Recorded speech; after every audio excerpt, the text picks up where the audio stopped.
Hey everybody, it's Christina. Hey, if you are watching this live and you are here, let me know if you can hear and see me okay.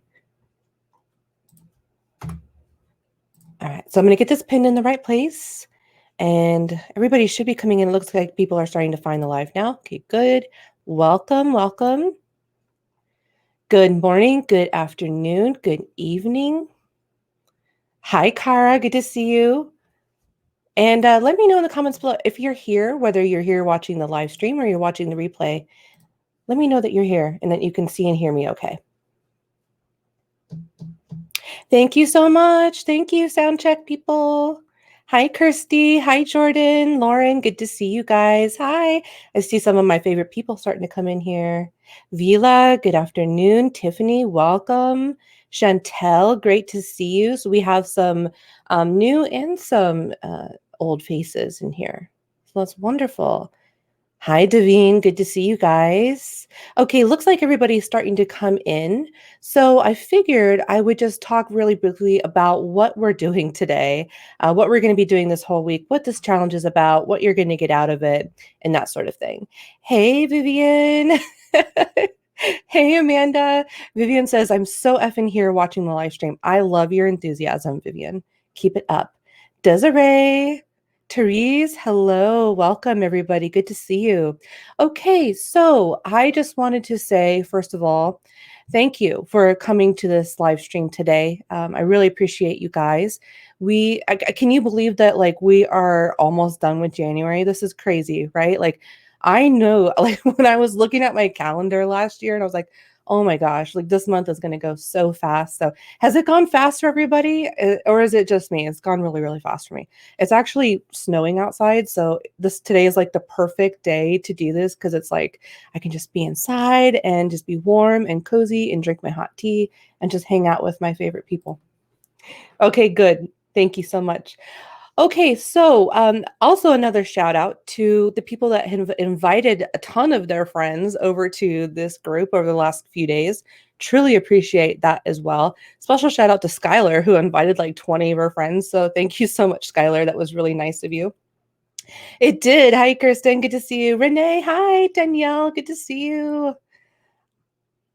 Yeah. January, where did you go? Right? In a blink so fast. I know it's crazy. Are you guys starting to feel, I know things are still going on, but are you guys starting to feel like a little bit of normalcy starting to come back a little bit? Maybe some hope that we'll be able to start traveling soon. I know, I want to go visit my mom so bad. I missed her. I was going to go last year. I miss her so much. That's honestly been the hardest part about this whole thing is I want to go see my mom so badly. Hi, Tina. I know. So today we are starting a 3-day training. I was looking back at my notes and calendars, and I don't think I was like, I didn't do a challenge last year. I'm not even sure I think I did a challenge maybe the beginning of the year before that. I was like, wow, we haven't done a challenge in a long time. That's honestly a good thing. It means that I've been keeping busy and that, I don't haven't had the time to do challenges. But I was like, you know what? Let's do a challenge this January. In fact, we're doing 2 challenges. So we're going to do this challenge in the free group, and then we're going to do another challenge in the paid group, which is going to be we're going to be playing the money game. So if you're in the marketing course group, the Market Yourself as a Tarot Life Coach course group, then you will be able to participate in that. There's not going to be any live streams for that, but we're going to play a law of attraction game. So it's going to be a pretty jam-packed, and then, we're going to roll right into Valentine's Day, and I'm sure you guys have been starting to get a lot of business picking up, is he going to ask me out for Valentine's Day? That sort of thing. Like that sort of stuff is starting to come in. Yeah. Hey, Soul. I want to see my family too. I know. Oh, Christy, you guys are in lockdown till March, and they're, threatening to do that to us here too. Vila says at least some optimism. Me too. I'm definitely optimistic about this year, especially with the vaccine and everything. Going for that as soon as I can get there. So I'm excited. And so we are doing the Book High Vibe Spiritual Life Coaching Clients 3-Day Challenge. We're going to be coming in, I'm going to be coming in every day, today, tomorrow, and Friday at the same time, 1 p.m. CST, 2 p.m. EST, 11 a.m. PST, and I think 7 GMT. Don't quote me on the GMT. It's either 7 or 6 GMT.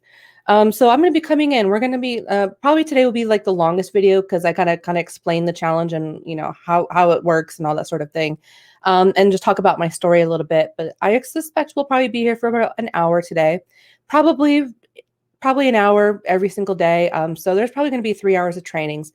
I'm going to keep the replays up for a limited amount of time. I don't know that I'm going to keep this up for free. I may go ahead and take this down within a couple weeks. So don't delay on watching the replays.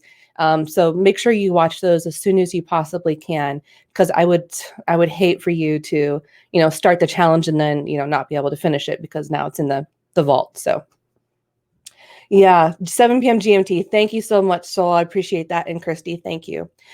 So today we're going to be talking about, well, I really wanted to define some parameters, right? Because we hear like high vibe and high value and all that sort of those kind of buzzwords, but like, what does that actually mean?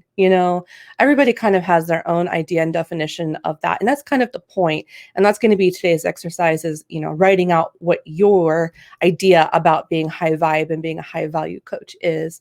But I also want to talk a little bit about what low vibe coaches are and the behaviors that they do, a lot of the things I see, a lot of the things that I have done myself many times, and I've looked back over the years and I'm like, oh my gosh, it's interesting. Have you guys ever done that where like you're starting out on your spiritual journey, right? And you like, you're super high on the spiritual journey and you post all this crazy stuff on your Facebook, and then like 6 years later, it's like, remember this? And it's like, oh my God, what was I thinking? What was I even saying back then? I thought I was so enlightened.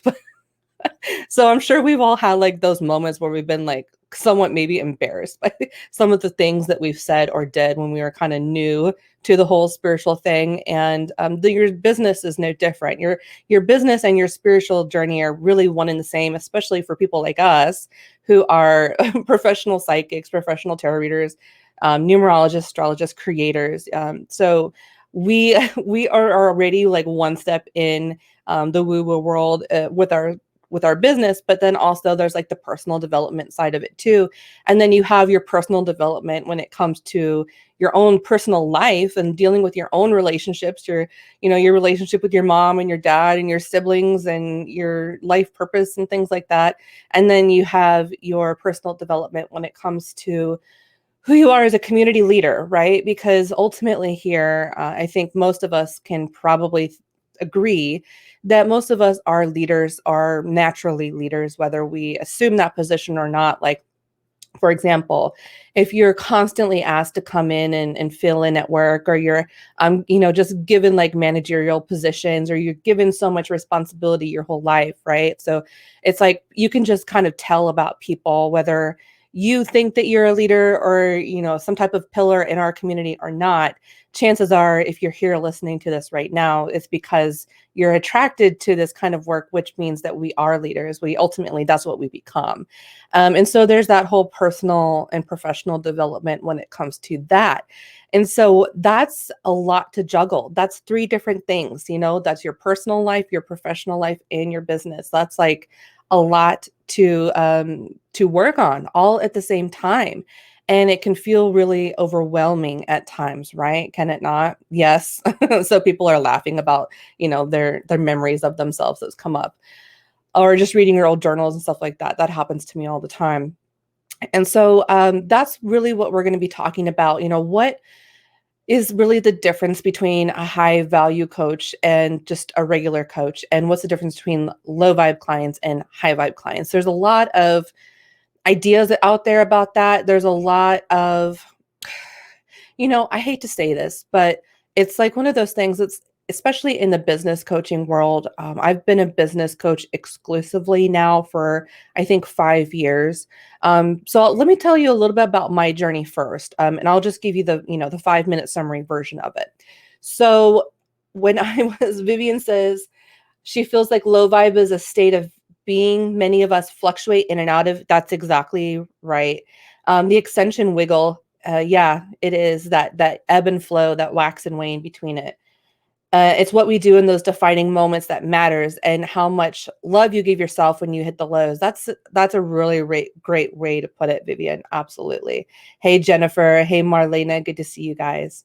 Yeah, so I started out, let's see, most of you know my story, but if you're new, I'll just give you the 5-minute summary. So I started out in 2009. I was working full time as a manager, regional manager for a salon, and I had 3 different locations. I was a hairdresser, beautician, facial artist, nail technician, permanent makeup. Like I did all of everything, right? Body piercings, body enhancements, that sort of stuff. That's what I did for several years. And then, I started realizing that I needed to get out of it because it was very, very hard on my body. And I was dealing with a lot of chronic illness at the time.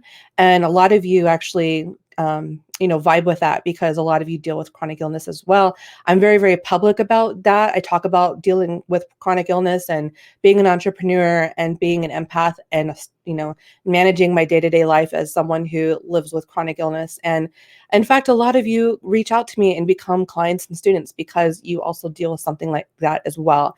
And that's one point I'm going to kind of make today about, what is a high value coach, what versus what is not. That kind of boils down to being authentic, right? Especially through the law of attraction, when you're trying to attract people that understand what it's like to live a life like yours and understand your unique challenges and your unique struggles, right? So I was going downhill pretty fast. I was not doing so well, and I decided to start my own business. I started out doing like lotions and soaps and things like that. And so then I went through something quite traumatic. I've talked about it in another video. I'm not sure which one I talked about it in, but I lost someone very, very dear to me in 2009. And I almost died. And then I just kind of had like you have that's not a dark night of the soul, but it's like a revelation that like life is really that short. And so then I decided I was going to start because I started going to mediums to try to get closure for myself. And I had always been gifted, always had the sixth sense, always talked to spirits and use Ouija boards and tarot cards and things like that. And identified as a witch. In fact, my first book was like, I think in 1998 was Teen Witch by Silver Ravenwolf. So I was like 12 or 11. So that's just been who I am. I've always been that person. But I put it down for a long time. I didn't pursue it, and I just went about my normal life, did normal things, got into a partnership with someone, and was trying to grow a family and things like that. Didn't really work out the way that I thought it was going to work out, and everything just kind of dissolved, in my life. And I realized that I wasn't, I was going to basically work until I was probably 70, because when you're self-employed as a hairdresser, there's no 401k, there's no retirement, there's no health insurance, there's none of that. So I was like, best case scenario, I'm still working when I'm 70. So I was like, I have to figure something out because I can't keep doing this. I'm 25 and I feel like I'm a 50-year-old lady. I just was not feeling very well. So I started making my exit plan, started trying to get out from my job in 2009, started the soaps and lotion business. That was going wonderfully. That was starting to boom and things were going great with that. And then my boss sat me down and said, the day before Thanksgiving in 2011. So I had like 2 years that I was kind of like trying to build up the nerve to quit or find something else. And I tried everything. Like I did everything. I mean, from adult entertainment to stuffing envelopes to I did everything, and everything still felt soulless, and it felt like it was sucking my soul. Right? Hey, Jessica, good to see you. And so my boss sat me down and said, I'm sorry, I'm going to be closing down the salons. I don't have a job for you anymore. So I was kind of thrown into that, and that was in 2011. That was in November. Like January, February of the following year, I just was going through my things, found my old tarot cards, and I was like, you know what? I wonder if that's still a thing, because I was thinking about Miss Cleo. So I was like, I wonder if that's still a thing. So, because I had tried everything else, right? Literally everything else, and nothing was working very well. And it would work, but I couldn't, my soul couldn't go there anymore. So Um, I ran upstairs and just typed in psychic hotlines, found the first one that was keen.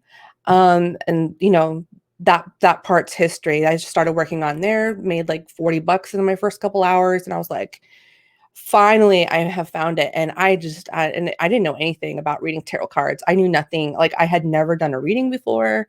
I just read them intuitively. I just told people what was going on in the pictures, and somehow that was good enough. And then I started using like angel cards and things like that.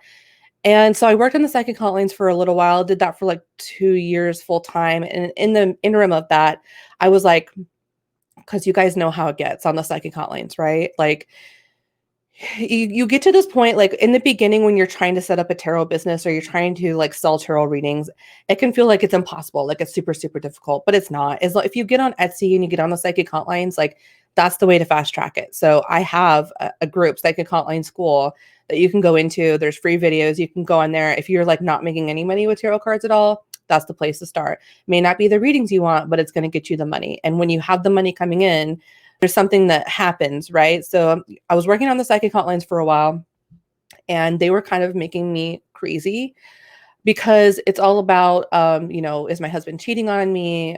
What does so and so think about me? Does so and so want to date me? Blah blah blah. And for me, it was actually the cheating thing that was really super triggering for me, because my husband and I had recently gone through something like a couple years before, where we were both kind of being bad and seeing other people on the side a little bit, and we were getting ready to kind of go in different directions. We were getting ready to separate. And then, we came back, we finally came back, and we decided we want to continue this relationship. And so then I remember, like, when you're sitting on the psychic hotlines all day and you have 10 women coming in and they're like, is my husband cheating on me? Or you get the other people, like the man that's cheating on with the guy's wife, or the other woman, or that's cheating with the woman's husband, right? So you kind of get like this really crazy view into the drama behind people's lives and what really goes on. And that really was super triggering for me, because I was like brought back all of those things that I had gone through in my own relationship, and I was making my husband nuts, right? Because I was like, I thought for sure he was cheating on me, because I was like projecting from that. I hadn't learned how to separate um, what goes on with other people's lives and what goes on in my life, because I was underdeveloped empath at the time, and a lot of you could probably relate to that. So a couple years later, I start thinking I'm gonna have to get out of this, because the money is fantastic. However, I can't. It's starting to weigh on my soul. Like I feel like in a way that I'm enabling people. I know that I'm helping people, but it kind of feels really low vibe to me. Like it's this very surface base level situations I'm helping people through. And don't get me wrong, like you can really help people on the psychic hotlines, and you can really be a beacon of light on there, but it does take a toll on a certain type of person. And that's who I'm really talking to today. So then I started on Etsy, and that was great, because then I could like turn down readings. I could charge what I wanted to charge. I could experiment with different types of readings. Like I could offer like astrology and numerology and mediumship, and work with different decks and different oracle cards. And then I kind of experimented with that for like a year or so. And then I was like, and then I kind of felt that same sort of pressure again, where I was like, this is good. This is good. I'm getting somewhere, but this is still not right. Like baby bear in the porridge. Like this is just not, it's not exactly what I thought I really wanted to do. Yeah. Danielle says, I always have to take a break from it. Absolutely. Vivian says, I went on last night and it felt really good, even though some of the clients are sometimes hard to please. And that's, you kind of have to build up that reserve and that resilience within yourself. And then it's mostly okay on a, like going in there on a, casual basis, like what I do now, but for sure. Lauren says, I'm triggered by the women who are comfortable being the other woman. And gosh, it's so complicated too, because, there's a lot of snap judgments that we make, but, It's difficult. It is. Hey, Carla. Danielle says, I just want to help them move forward, and that's not what many of them want, right? Carla says it can be tiring to hear the same concept, but there are people who seem to want genuine help, and that fills my heart. Right. And so it becomes a matter of like, okay, how can I attract more of that? Right. So it's like we know that those people who want genuine help and want to move forward and want to establish boundaries and cut cords and, really help themselves and start themselves on their own personal journey. Because why do we do this? We do this because we went on our own personal journey somehow. A lot of us contacted other psychics back when we weren't even thinking about doing that. I've, put so many psychic readings over my lifetime, before I even considered even doing this as a hobby for fun or doing it as a business. So we start our own spiritual journey, and then we get so empowered by the tools and modalities that we learn that we want to teach that to others. And it can be a really stark revelation because a lot of people, I have this conversation, I kid you not, probably once a week with people that they're like, I just found so much usefulness and resourcefulness out of learning how to read tarot cards or something for myself. And I thought I wanted to get into doing this for other people. But what they realize is that probably 70% of the majority of people that come to tarot readers don't really want to do the work, that they're not really interested in moving forward. They're just because they don't really think, it's not even like a concept in their mind. They don't think about it that way. And so when you're going about this and you finally get some good people that you really like and you make some really good connections and you're like, how can I do more of this? Right.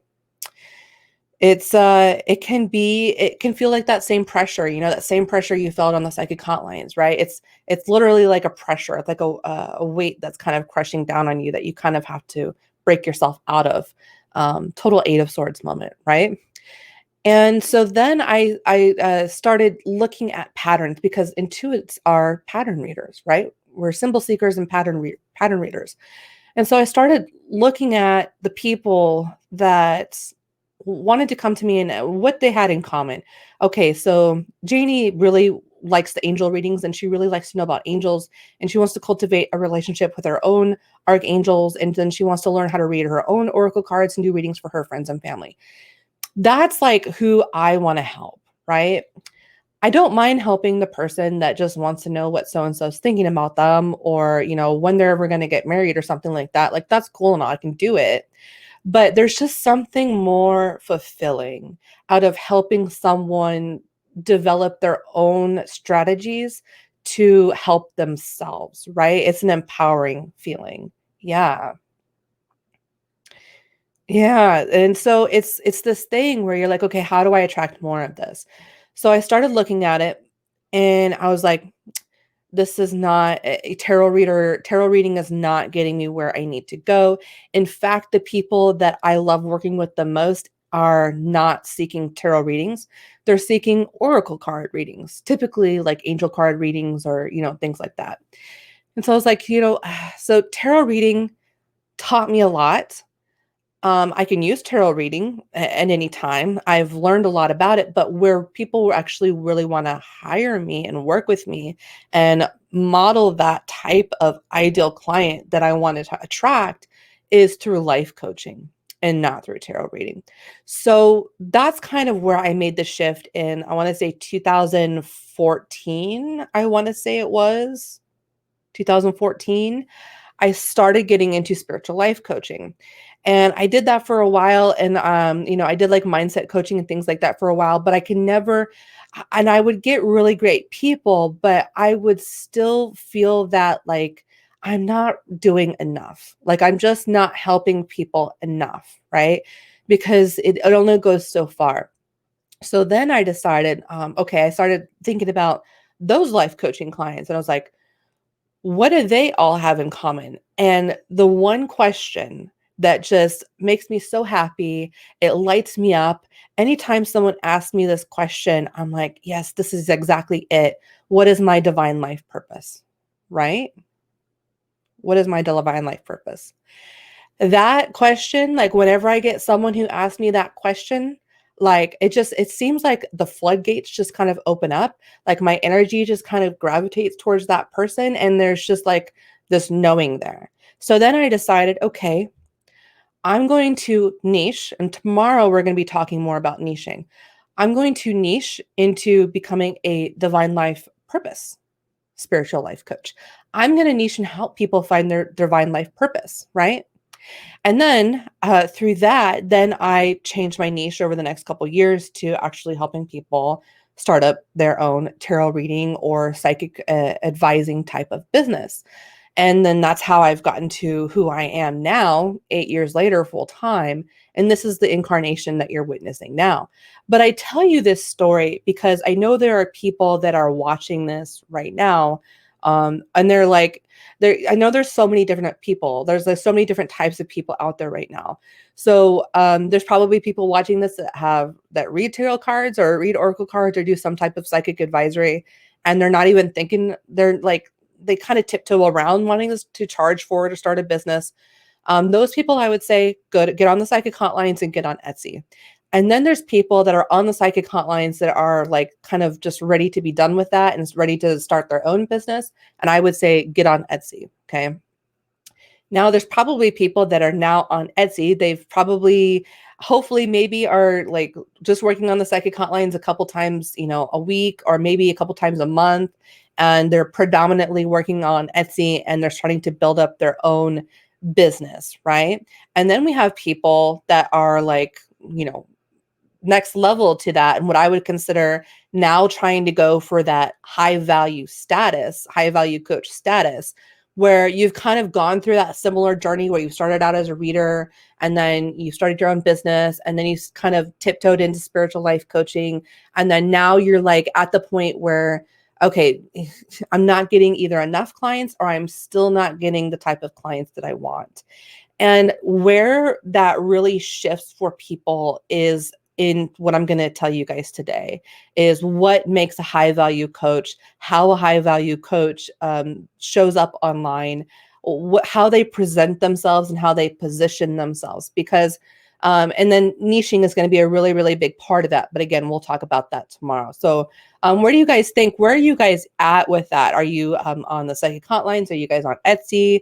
Have you already been kind of dabbling in spiritual life coaching? Are you ready to kind of niche now? Like, where are you guys at with it? It can get heavy. Yeah. Hey, Marissa. Hey, Jamie.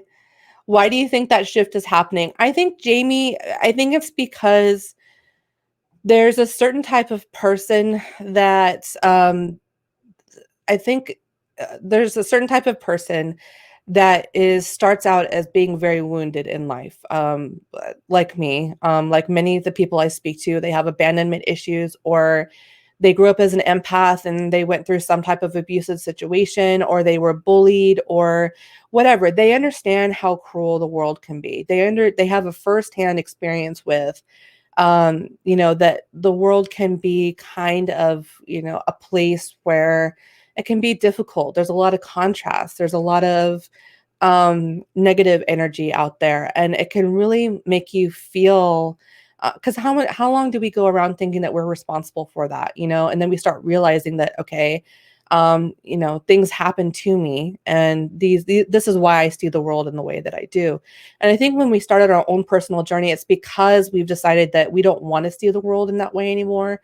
We don't want to continue to participate in the negative energy anymore, and those cycles and those patterns, like dating the wrong guys or whatever, just not going for the promotion, lacking self-esteem, lacking self-confidence.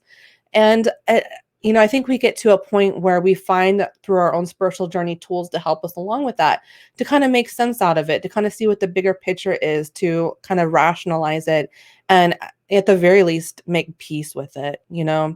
And so then I think that because we learn how to do that for ourselves, and we know how much pain people are in, it goes back to that empath thing, right? Because the empath that's inverted, like the unhealed empath, is the one with the savior complex that wants to go out and save everybody and then takes on too much.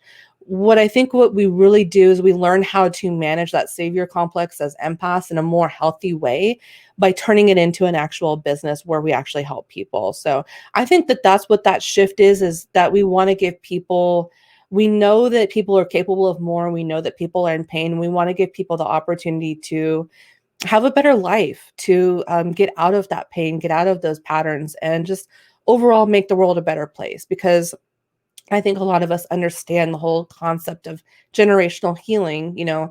Um, the more I work on myself, the more I heal my generation, my heritage, the people and back of me, and the people that are going to come. So I think that a lot of us, this shift is that you have it in you. I think it's something that you have in you because the world kind of molds you to be that kind of person, where you become a light worker. You see all the negative things in the world and you transmute that. So I think that's where that shift really comes through. It's just something that's because ultimately it's probably a little selfish because we want to alleviate people's pain, but in the same way, it's also selfless too. So you'll find that being selfless and being selfish are actually very similar. Yeah, I get so excited for people. Life was so exciting for me when I was in the meet your guides phase of my life, right? I remember being like so like spiritually high. Like I remember how exciting that was. So the shift is more to coaching, not oracle card reading. Yeah, and oracle cards are just one of those stepping stones that lead into spiritual life coaching. Because oracle cards are more open-ended, and I've just found that people are more attracted to oracle readings that are not so much looking at fortune telling. I noticed that like probably 70% of people go to tarot because they want fortune telling, but people go to oracle card readings because they're looking for some sort of comfort. Does that make sense? Vivian says, I recently went through an uptick in sales and high vibe clients followed by a crushing dry spell and going back to the hotlines. What brings consistency? We'll talk about that. Yeah. Etsy doesn't seem to work for me because I don't like doing email readings. You don't have to do email readings on Etsy. You can literally do any type of reading you want on Etsy. You can do email readings. You could do recorded video readings. You could do recorded audio readings. You could do live phone readings. You could do text message readings. You can do live video readings. It doesn't matter. You can do whatever you want on Etsy as long as you send them something digital, like a summary of the reading or a picture of their spread or something like that. So actually, Etsy is not just for email reading. It's for everybody. Lynn says, I'm ready for the shift and I'm positioning myself for it. Good. Therese says, just quit the hotlines. Yep. Sue says, ready to find my clients. Already a Souls Calling coach as well as a certified angel and normal reader. Awesome. Lauren says, I'm over the hotlines. Yeah. Right. So many good comments. I can't read them all. I really, really want to, though. I'm going to read them all after I'm done here. Okay, because we're already half an hour in. Um, no, Vila. No. Vila asks, do people find that most people expect to email on Etsy? No. Marissa says, for me, it was hard to completely abandon Muggle work. The lockdown forced me to finally throw my energy into my business. And that's not, isn't not funny how this year kind of forced everybody to do that? Yeah, for sure. Okay, so I want to talk about just what is a high vibe client versus a low vibe client, because there's a lot of opinions about that. And so when I consider a low vibe client, I think about people who um, I think about people who are dealing with very surface level things, which dealing with surface level things is not difficult because sometimes you have to kind of like scrape off the surface level things before you can get to the deep stuff. But I find that low vibe clients are people that don't have any sense of spiritual journey. They don't have any sense of that there's something greater out there for them. They don't have any sense of wanting or desiring or even being aware that they are possibly causing a lot of the problems in their own lives through these unhealed patterns and cycles that they put themselves through.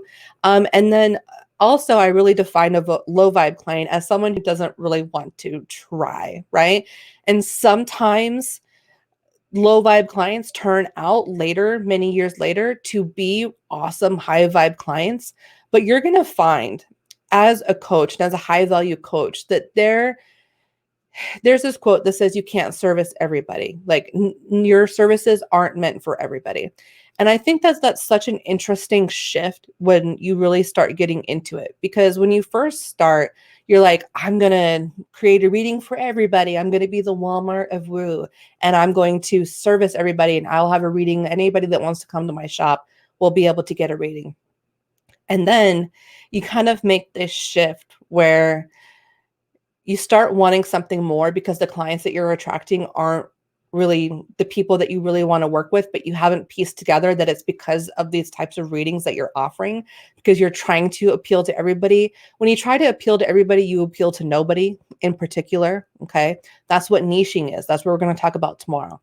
So when you're doing that, you don't quite realize that, you have to construct your services in such a way that you're offering what the type of person that you really want to work with actually wants. And so if you personally are like working on yourself and you're eating your salads and you're taking your 30-minute walks a couple times a week and you're doing your shadow work and you're doing your meditation, your yoga, and you're listening to your drumming CDs, and you're journaling, you're doing all these things, and you yourself are feeling super high vibe, and you are like, yes, I'm super high vibe, I'm feeling good about this, I'm feeling confident, I'm feeling like I can help people. And then you're like, but my reality is not matching up. I remember going through this. I remember this was like a 4-month period, 3 to 4 month period for me, where I was like doing the work and I was investing in the classes, and I was feeling really optimistic and high vibe about things.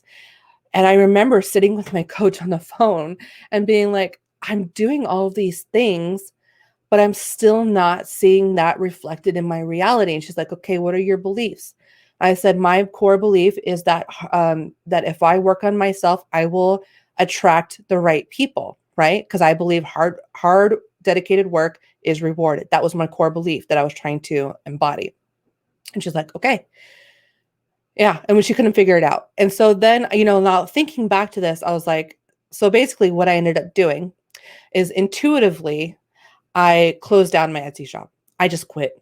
I quit, and I just told people I'm not doing this anymore. I need to, figure out what's going on, because I was really upset at that point, because I was doing everything that my coaches were telling me to do, that wasn't like related to what I'm going to share with you, the real things, the practical things. But I was doing all the energy maintenance, and it still wasn't working. It wasn't reflecting back to me. And the reason is because that missing piece between I wasn't embodying who I was, and I wasn't letting that reflect in my work. Does that make sense to anybody?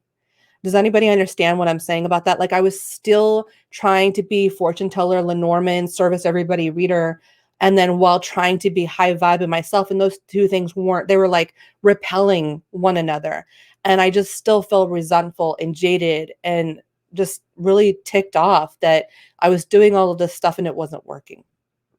So I closed my shop and I kind of gave up for a little while. And I decided that, you know what, I'm just going to go back to the psychic callings, because I can't figure this out. So then at that point, I decided a couple months later, I'm going to first finally it dinged in me. Okay, I'm going to just create a shop, and I'm only going to offer the readings that I really want to do. And you get to the point where you're like, I don't care if people ever hire me again. I'm going to do what I want to do, right? There is no try, Jedi, right? You simply do. And so I started up a new shop, and it was all about divine life purpose coaching.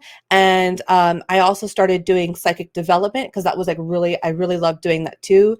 And then like things just started working out. Like I remember I got on the call with my coach like 3 months later, right? Because I was like, I need a break. I can't deal with this. So I got on a call with her, and she's like, I've been watching you. What are you doing? She's like, I don't know, you just are a totally different person. Like, you are just, what happened? Like, what did you do? Right. And I had to think about it. And I said, I quit being what I thought everybody wanted me to be. And I just decided to go full in on what I wanted to do because I've done this for 3 or 4 years now.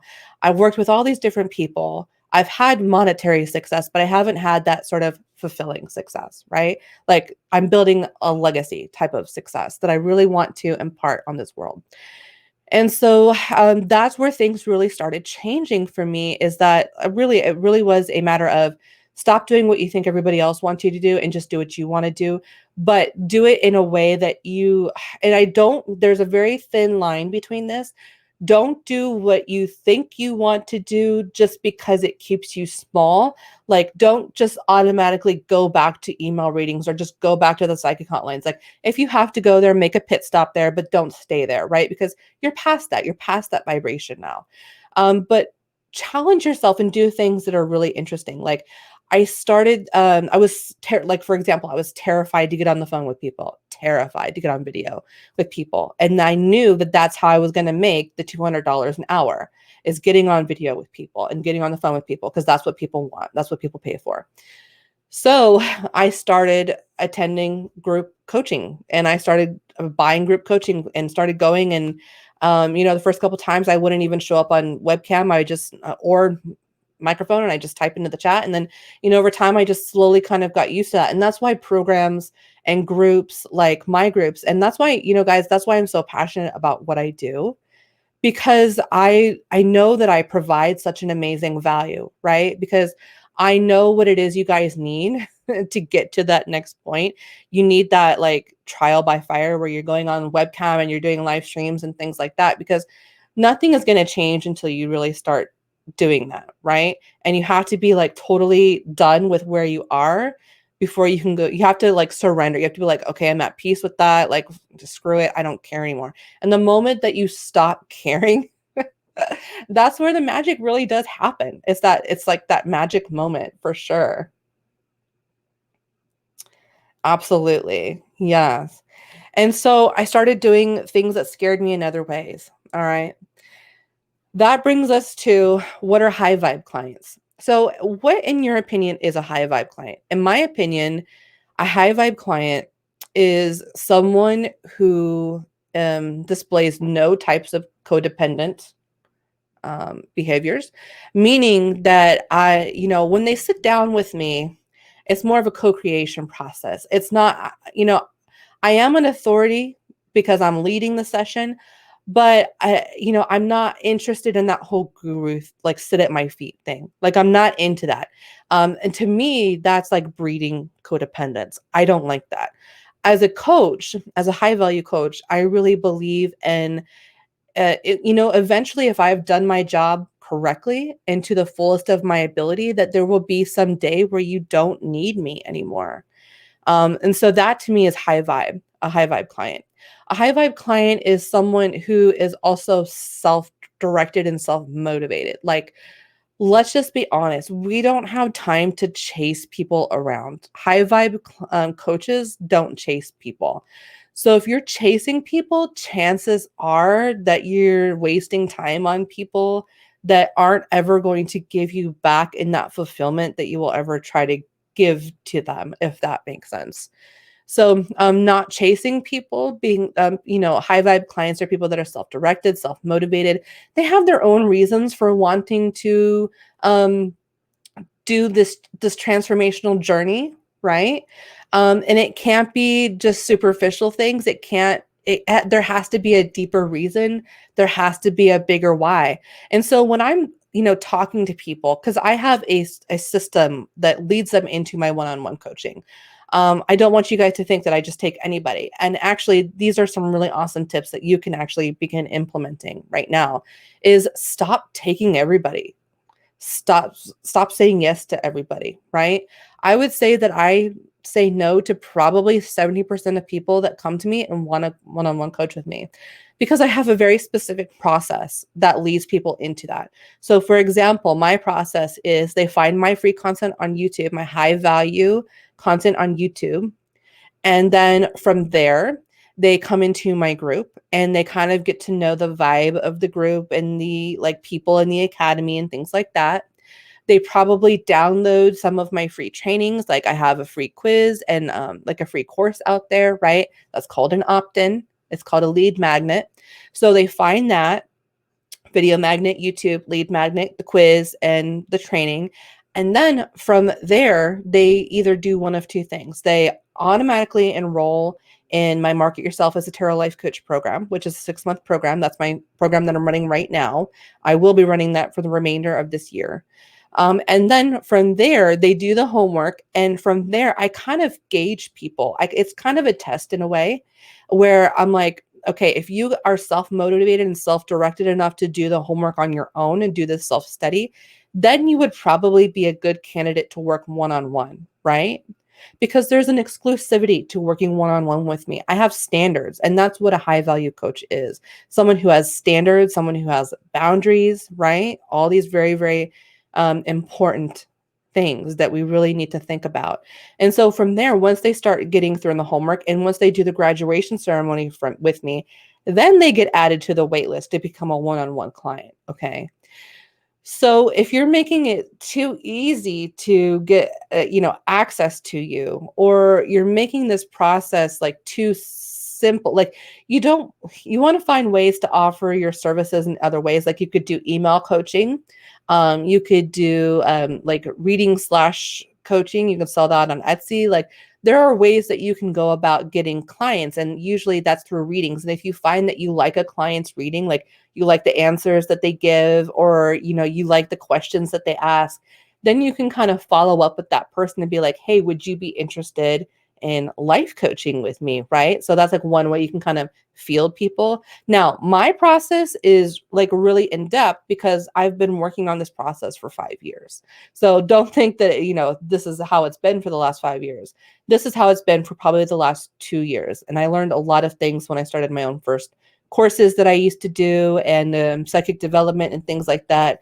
I really look at a lot of that stuff as like experimental playground, right? Like figuring out like what really worked and what didn't, what I liked about it, what I didn't like about it, the level of commitment from clients, right? And like what their level of commitment to themselves, how self-directed and self-motivated they are. These are all really important things to consider. So that's kind of how I get to that point. Yeah.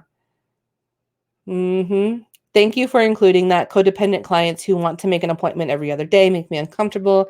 Yet I would never thought to include that in my description of a high vibe client. Yeah, absolutely.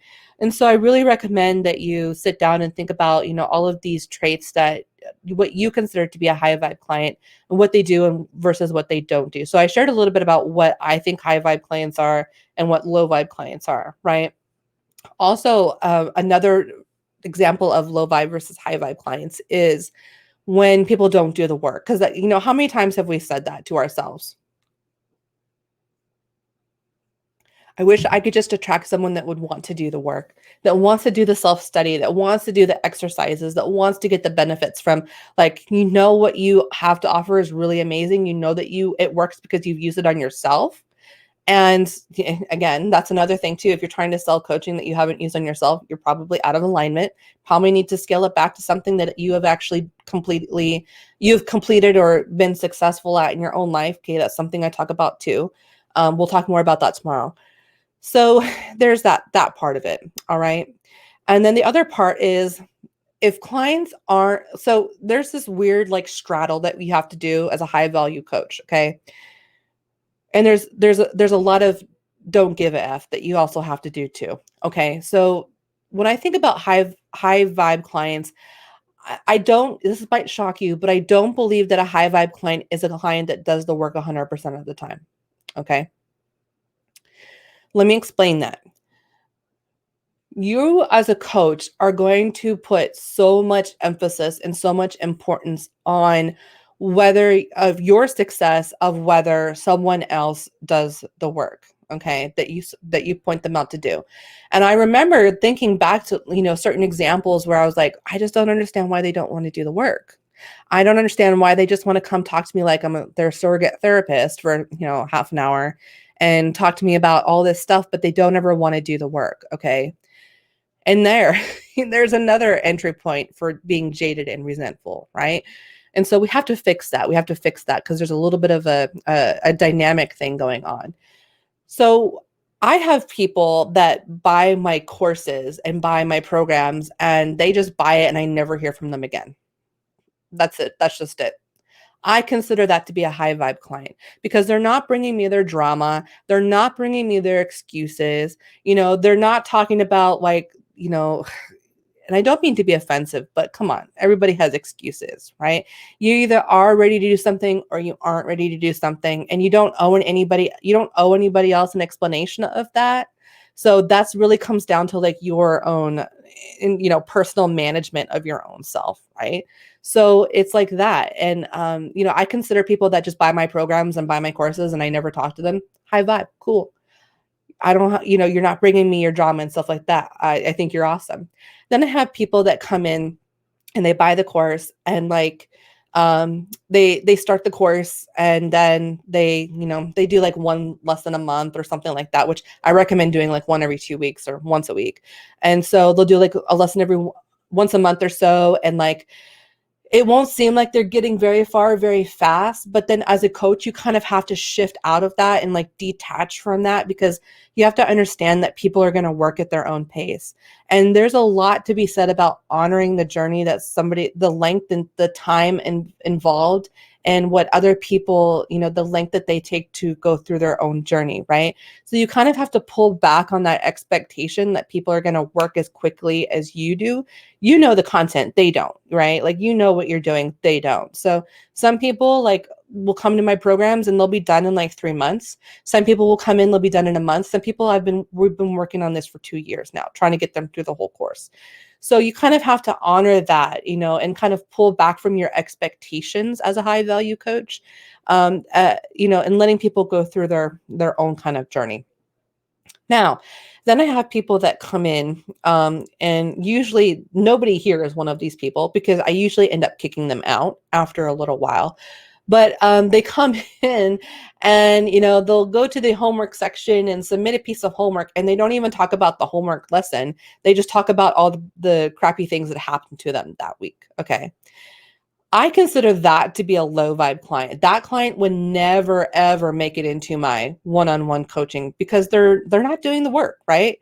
So there's something to be said about honoring the time involved it takes for people to do the work, scaling back on your expectations about how quickly, how deeply, how efficiently they're going to go, straddling that point between, being supportive and helping people make those changes.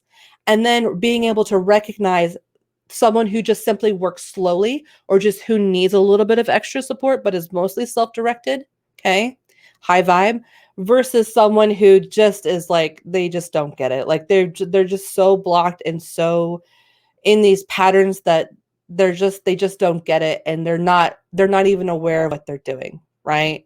And it's usually at that point where I say to people, we have to go back to doing the work. If you're not going to do the work, don't expect me to give you feedback, and usually they take themselves out of the group or, something happens along those lines that we part ways, because that's just the reality of it. There has to be some sort of good faith momentum as a high vibe client that you are making some effort. You don't have to make all the effort and you don't have to do it all by tomorrow, but there has to be some sort of agreement between a high vibe client and a high value coach that there's some sort of process, some sort of magic going on. Does that make sense?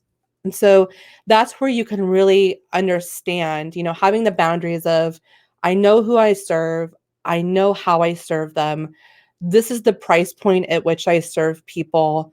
And creating your offers and your signature like sessions and your packages and stuff like that around that. And then, showing up to do the things that you need to do to attract the clients. We'll talk about that tomorrow. Tomorrow, we're going to talk about niching. We're going to talk about content creation, what kind of content that you need to be putting out. We're also going to be talking about some other things that you can do basically tomorrow I'm going to be giving you guys like a chart of like activities that will actually bring you clients. And then, some things that you can do to kind of work on your energy. And tomorrow we're going to be talking about a lot of things that are literally, wasting your time. Daniel says there's no magic pill for anything. In the end, it takes individual work and showing up. And that's absolutely, absolutely. And so, for me, I suppose what a high value coach is, and on the other side of that, you have to be modeling that as well. You can't expect your clients to do 90% of the work. It's a 50-50 thing, right? Like, and really it's mainly 60 on us and 40 on the clients because we're in that leadership authority role. So if you are not showing up, if you're not putting yourself out there, if you're not live streaming, if you're not creating video content, if you're not creating some type of written content, if you aren't doing anything to literally show up and you think people are just going to come to you because some business coach out there said, just think really hard about people coming to you and they will come to you. It doesn't work like that. Okay. There's a lot of misinformation in the whole woo-woo of business, which is why I am so incredibly picky and I have really high standards about who I allow to post any type of business coaching material in my groups and just on my platforms in general, and very cautious about who I talk to and allow to share that space with me because I have some really high standards. And there's a lot of business coaching out there that is, in my opinion, like what we call spiritual bypassing, where it's always that it's your energy, it's your energy, it's your energy. No, it's not always your energy. Sometimes your energy is absolutely perfect and it's just the actions that aren't lining up with your energy, right? So anyways, that's that. I also think that a high value coach is someone that keeps their commitments, that schedules their live streams, schedules their videos, schedules group sessions, schedules events, and sticks to that. So if you're a coach that, you set up an event and you're constantly canceling things, guess what? You're sabotaging yourself. It's costing you money. If you're not showing up on video, it's costing you money. You cannot hide behind words. You cannot hide behind written format. You could, if you wanted to go through an AdSense, ad sort of revenue sort of way. But if you want to be a spiritual life coach, a high value spiritual life coach that actually helps people transform their lives, you have to show up on video. You have to be you.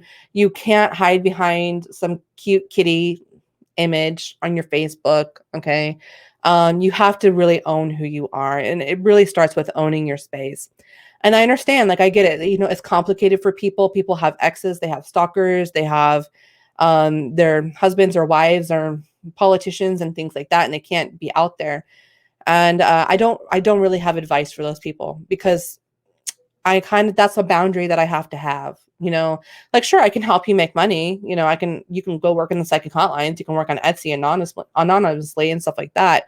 But you're never going to have reached that level of fulfillment that you really want if you feel that calling deep within you. So you have to be visible.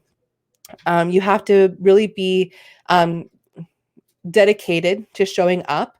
You have to develop some sort of work-life balance. That's super important because if you don't have that and you're just working like whatever days you want to work and you don't have set hours or set schedules, then you're not defining those containers for your personal life and your professional life. And eventually it's just going to bleed into another. You're going to get burnt out. And that's just a cycle. Like if you're in that cycle and you find yourself going through that often, like it usually is like, okay, you work really hard for 3 months and then you don't show up for like a year.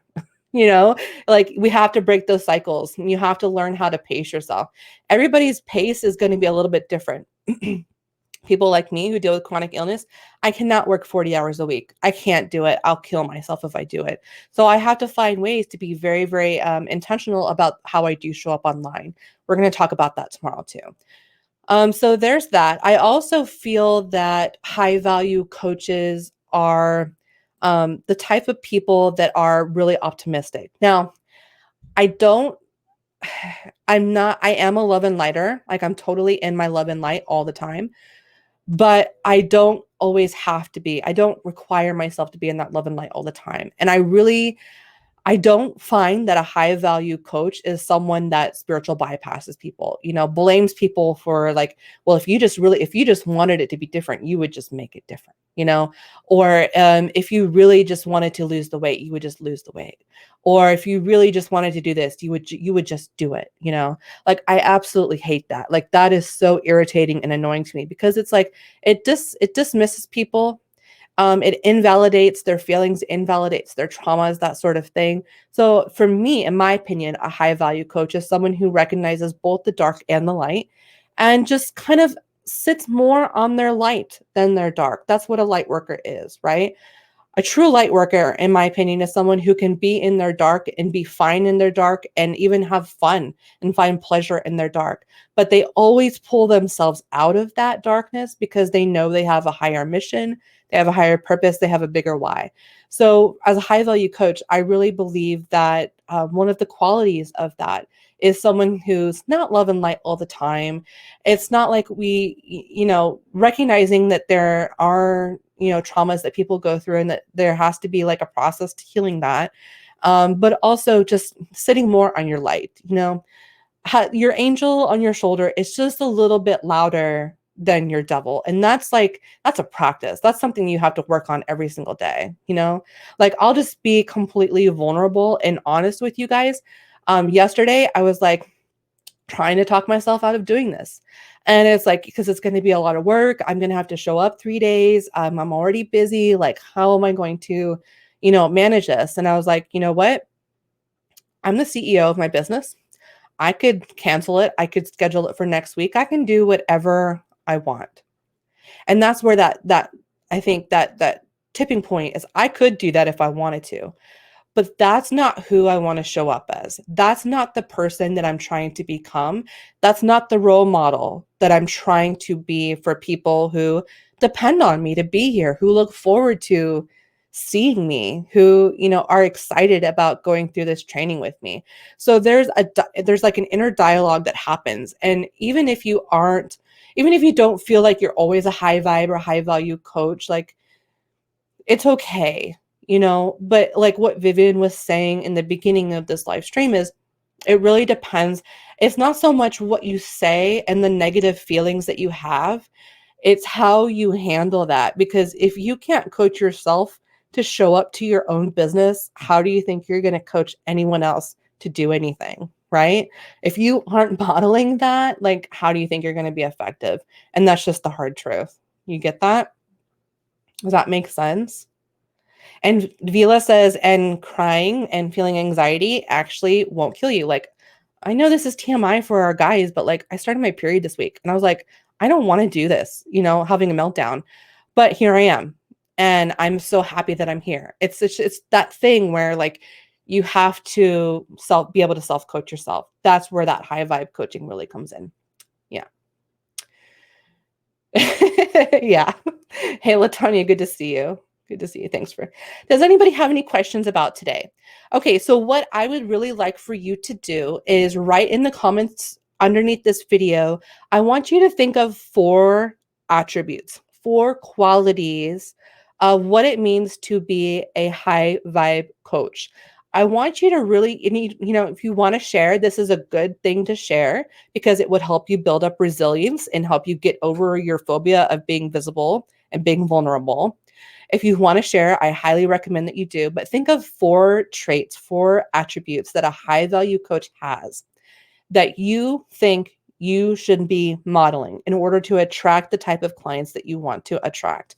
And then I want you to take an honest look. Take an honest look in your life and just be honest with yourself. Am I doing these things 80 to 90% of the time? Be honest. Am I doing these things? And if you're not, you'll know. You will know because it will feel like that roller coaster. When you're going over a hill or going down the roller coaster, you lose your solar plexus. It kind of falls at the bottom of you. You'll know, right? That something's amiss, something's dysfunctional there. And then I want you to think about, what do you need to do? Who do you need to be? What habits do you need to start creating for yourself? It takes 90 days. 90 days to build a habit, okay? probably more for people like me because I can be thick-headed sometimes. And start thinking about what is one habit, just one habit for each of these attributes that I can start doing once a day, once a week. Okay. Maybe it's setting office hours. Maybe it's setting designated days off. Maybe it's setting certain hours that you're not going to be at work. Maybe it's setting certain days that you're going to dedicate to working on your Etsy store or working on your content. Maybe it's practicing a live stream with your friends. Maybe it's getting on a group call with your friends and doing some psychic development. What is it? Maybe it's taking that extra 20 minutes in the morning to meditate, make yourself some tea, wash your face, brush your teeth, take a shower, do a little stretching, put on some music, light some incense. What is it that you have to do to put yourself to be modeling those behaviors? Vivian says, I respect you so much for your openness and honesty. Thank you. Latanya says, I have to work on consistency. I'm on fire and then my light goes out. So you have to pace yourself.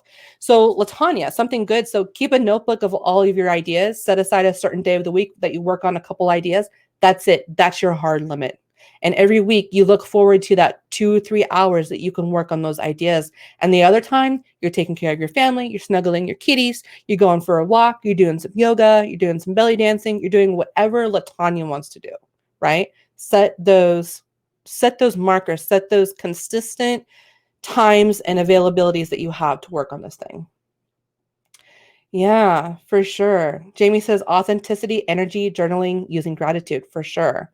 Walk their talk, Danielle. That's a huge one. So if you're not walking your talk, you're going to sabotage yourself all the time. Kara says good boundaries, high integrity, self-discipline, compassionate and kind. Not nice. That's a good one. Caroline, I need to set hours. Tiffany, self-aware, honest, reliable, solid boundaries. These are amazing, you guys. You guys are so good at this. Tina says setting days of work. Yes. Jamie, setting times to work on my business and some time to rest and being okay with both. Yeah. Sarah, self-motivated, confident, knowledgeable, open to constructive criticism. Oh my gosh, that's a huge one. That's yeah, being open to constructive criticism. That's huge. Latanya, resiliency and consistency, showing up when I don't feel like it, right? Keeping a calendar and sticking to it. So many amazing, amazing attributes. Renee, inspire others to aspire, right? Be authentic about your failure and struggle, pain points to share. Yeah, because anybody could be the perfect Instagram coach. Everybody can be that. You can just hire someone and just curate this perfect life. But do you really think that that's going to